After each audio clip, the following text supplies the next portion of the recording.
بسم اللہ الرحمن الرحیم۔ آج کا جو میرا موضوع ہے وہ معجزہ معراج النبی صلی اللہ علیہ وسلم انتہائی عام بیان ہے، اس کو آخر تک لازمی سنیں اور آگے شیئر بھی کریں۔ معجزہ معراج تاریخ ارتقاء نسل انسانی کا وہ سنگ میل ہے جسے کسر ایمان کا بنیادی پتھر بنائے بغیر تاریخ بندگی مکمل نہیں ہوتی اور روح کی تشنگی کا مداوع نہیں ہوتا۔ معراج النبی صلی اللہ علیہ وسلم تاریخ انسانی کا ایک ایسا حیرت انگیز، انوکھا اور نادر الوقوع واقعہ ہے جس کی تفصیلات پر عقل ناقص آج بھی حیران اور ششدر ہے۔ اسے کچھ سمجھائی نہیں دیتا کہ سفر معراج کیوں کر طے ہوا۔ عقل حیرت کی تصویر بن جاتی ہے۔ مادی فلسفہ کی خوگر اربع عناصر کی بے دام باندھی عقل ناقص یہ سمجھنے سے قاصر ہے کہ انسان نے کامل حدود سماوی کو عبور کر کے آسمان کی بلندیاں طے کرتا ہوا لامکان کی وسعتوں تک کیسے پرواز کر سکتا ہے، اور وہ کچھ دیکھ لیتا ہے جسے دیکھنے کی عام انسانی نظر میں تاب نہیں۔ اس لیے حدود و قیود کے پابند لوگ اس بے مثال سفر معراج کے عروج اور ارتقاء پر انگشت بدندہ ہیں اور اسے من و عن اور مستند انداز سے مذکورہ تفصیلات کے ساتھ بھی ماننے کے لیے تیار نہیں ہوتے، اور ایسے شبہات وارد کرتے ہیں اور تشکیک کا ایسا غبار اڑاتے ہیں کہ دلائل سے غیر مسلخ ذہن اور عام آدمی ان سے متاثر ہوئے بغیر نہیں رہ سکتا، اور دیوار ایمان جو ہے وہ متزلزل سی ہونے لگتی ہے۔ ہمارے آقا حضور علیہ السلام کے معجزات میں معجزہ معراج خصوصی اہمیت کا حامل ہے۔ تاریخ انبیاء کی ورق گردانی کی جائے تو ہمیں معلوم ہوتا ہے کہ اپنے برگزیدہ رسولوں اور نبیوں کو اللہ رب العزت نے اپنے خصوصی معجزات سے نوازا۔ ہر نبی کو اپنے عہد، اپنے زمانے اور اپنے علاقے کے حوالے سے معجزات سے نوازا تاکہ ان کی حقانیت ہر فرد بشر پر آشکار ہو اور وہ ایمان کی دولت سے سرفراز کیا جائے۔ چنانچہ ہم دیکھتے ہیں کہ حضرت موسیٰ علیہ السلام کی امت کیونکہ جادو میں کمال رکھتی تھی، ہزاروں جادوگر دربار شاہی سے وابستہ ہوتے، اس لیے خالق کائنات نے بھی اپنے نبی کو جادو کے ان کمالات کا توڑ کرنے کے لیے معجزات عطا کیے۔ اسی طرح حضرت عیسیٰ علیہ السلام کے دور میں طب کا بڑا چرچا تھا، تو حضرت عیسیٰ علیہ السلام مردوں کو بھی زندہ کر دینے کی قدرت سے فیض یاب تھے، کوڑیوں کو تندرست کر دیتے کہ اس زمانے میں طب کا دور دورہ تھا، اور انسانی نفسیات کا یہی بات زیادہ اپیل کرتا ہے۔ ہر نبی اپنے وقت کے ہر کمال سے آگاہ ہوتا ہے۔ امت جس کمال پر فائز ہوتی ہے، نبی اس کمال پر بھی حاوی ہوتا ہے۔ اب نبی آخر الزمان حضرت محمد مصطفیٰ صلی اللہ علیہ وسلم کو تشریف لانا تھا۔ باب نبوت و رسالت حضور علیہ السلام کے ساتھ بند ہو رہا تھا۔ ختم نبوت کا تاج سر اقدس پر سجایا گیا تو آپ علیہ السلام خاتم المرسلین، خاتم النبیین قرار پائے۔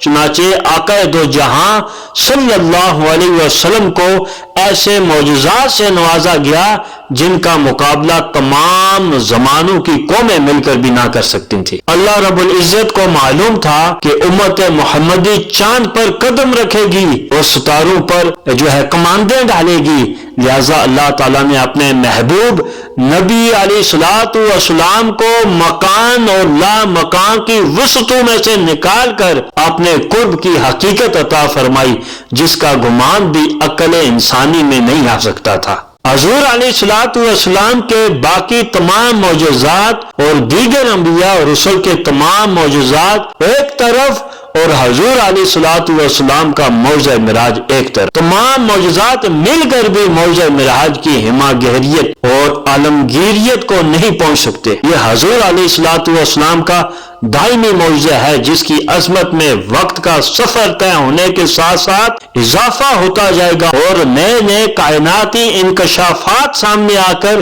معجزہ معراج کی حقانیت کی گواہی دیتے رہیں گے۔ ارتقاء کے سفر میں اٹھنے والا ہر قدم سفر معراج میں نقوش کف پاک کی تلاش میں سرگرداں ہے۔ آقا دو جہاں صلی اللہ علیہ وسلم نے فرمایا کہ میں مکہ سے اٹھا اور براق پر سوار ہو کر بیت المقدس پہنچا، وہاں سے آسمانوں اور پھر وہاں سے عرش معلیٰ تک گیا، حتیٰ کہ مکان اور لا مکان کی وسعتیں طے کرتا ہوا مقام کعبہ قوسین پر پہنچا اور پھر حسن مطلق کا بے نقاب جلوہ کیا۔ انبیاء کرام سے ملاقاتیں کی، جب لوٹا تو گھر کے دروازے کے کنڈی ہل رہی تھی اور غسل اور وضو کا جو پانی ہے وہ حرکت میں تھا۔ ابو لہب اور ابو جہل کی عقل آڑے آ گئی، غبار تشکیک نے حقائق کو چھپا لیا، جبکہ ابو بکر عشق کی بازی جیت گئے اور صدیق کے لقب سے ملقب ہوئے۔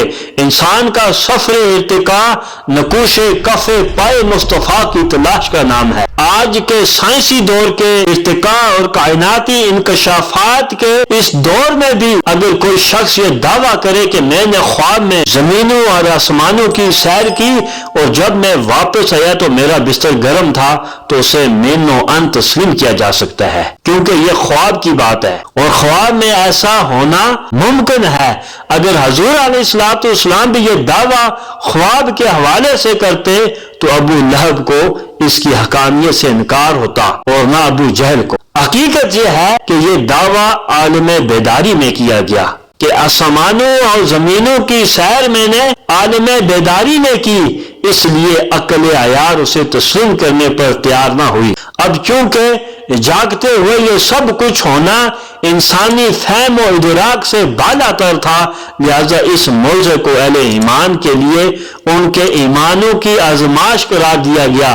چنانچہ قرآن مجید میں اللہ تبارک و تعالی نے ارشاد فرمایا وَمَا جَعَلْنَا الرُّؤْيَا الَّتِي أَرَئْنَاكَ إِلَّا فِتْنَةً لِلنَّاسِ، اور ہم نے تو شب معراج کے اس نظارہ کو جو ہم نے آپ کو دکھایا لوگوں کے لیے صرف ایک آزمائش بنایا ہے۔ ایمان والے مان گئے اور جو ظاہر بین ہیں وہ الجھ گئے۔ بعض لوگ یہ سمجھتے ہیں کہ رویا کیونکہ عام طور پر خواب کے معنی میں استعمال کیا جاتا ہے، لہذا حضور علیہ الصلوۃ والسلام کو سفر معراج خواب میں عطا ہوا۔ در حقیقت یہ مفہوم غلط ہے۔ عربی زبان میں رویا رات کے وقت کھلی آنکھوں سے دیکھنے کو بھی کہتے ہیں، اور دور جاہلیت کے کئی عرب شعراء کا کلام بھی اس بات کی گواہی دیتا ہے کہ یہاں رویا سے مراد مطلق مشاہدہ ہے۔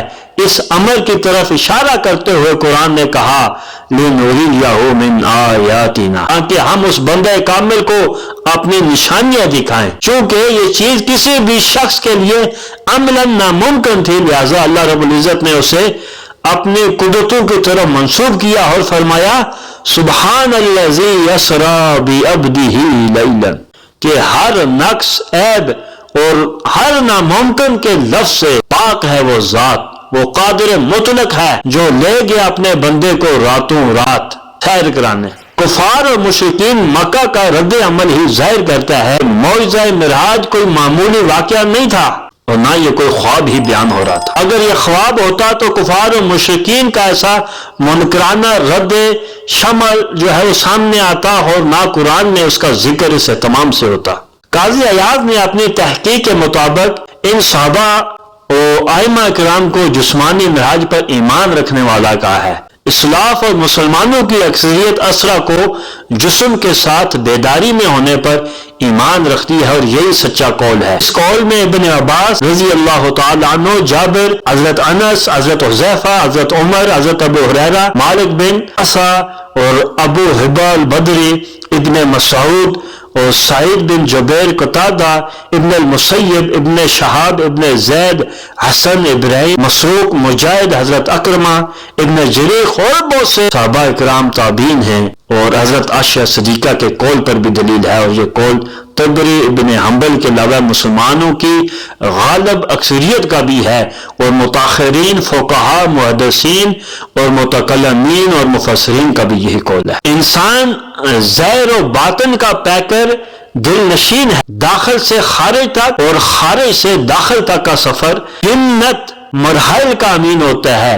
باطن ایک شفاف آئینہ ہے جس میں ظاہر کی دنیا کا ہر عکس جلوہ گر ہوتا ہے۔ اس طرح ظاہر بھی من کی دنیا کا عکاس ہے۔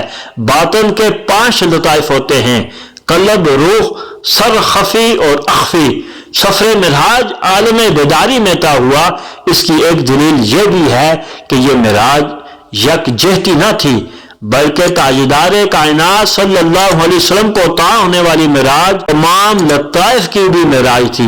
وہ ایسے کہ ہر لطیفے کا مقام اپنی جگہ سے اٹھ کر اوپر کے مقام پر چلا گیا، یعنی جسم اطہر جو نفس کا مظہر تھا جب مقام کعبہ قوسین پر پہنچا تو وہ آقا دو جہاں صلی اللہ علیہ وسلم کا جسم اطہر تھا، لیکن جسم کے مقام سے اٹھا مرتبہ قلب پر پہنچ گیا تھا۔